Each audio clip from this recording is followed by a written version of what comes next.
While redoing the outside of this house, we realized that the back corner of the garage had settled significantly. We wanted to fix this so everything would be square and supported for the rest of the work. This settling was caused by poor water management. There were no gutters on the house or garage when we started working on it. The one shown in the picture was added as a temporary measure while work was being done on the house to prevent further settling.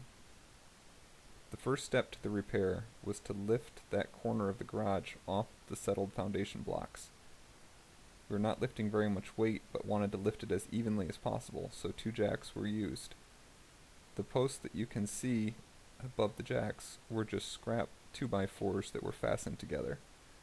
These posts were fastened to another post at the top that spans the nearby ceiling joists.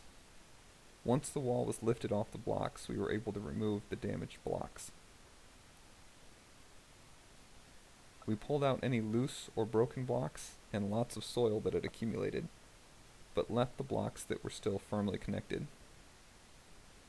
Next, we built a form so we could pour concrete to replace the missing blocks. The far side of the form was made with melamine-coated particle board. This stuff is commonly used in bathrooms and can be picked up from any of the big home repair stores. The near side was made by laying 2x4s along the edge of the slab and placing blocks on them to hold them in place. We used a level and snapped a chalk line to mark the height from the top of the nearby block that had not settled on the form, so we could see on both sides. The goal was to pour the concrete to a height so that it would leave 8 inches between the top of the concrete and the final position that we wanted the wall to sit at.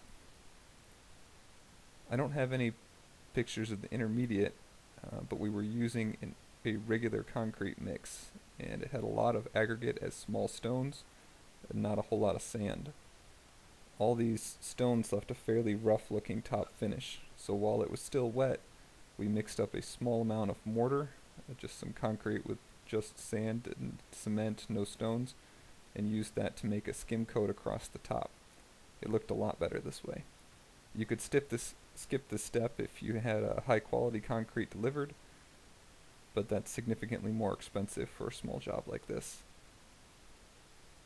This picture shows the corner after the forms were removed, with most of the blocks in place. After the concrete had set, we added a jack directly under the wall to help even it out as we mortared in the new blocks and lowered it back down. That's why the half a block is missing in this picture.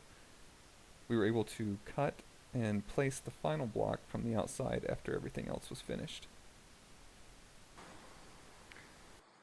Here's a update video to see the nearly finished product.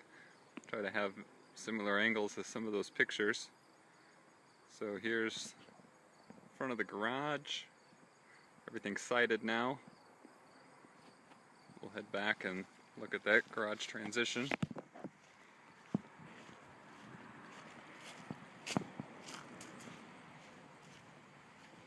That wiring's cleaned up a bit. You can see that single block still doesn't have the final mortar in between, but it's set in place. Everything's ready to go. You can see that roughness on the outer side. You could go back over and clean that up, but it's sitting in. It works a lot better. It's in much better position than it was before, and everything is square and level as it's going to be on a house of this size. So much better. Let me know if you have any questions. If it was helpful, let me know. That gives me motivation to keep putting out other videos. Thanks for your time.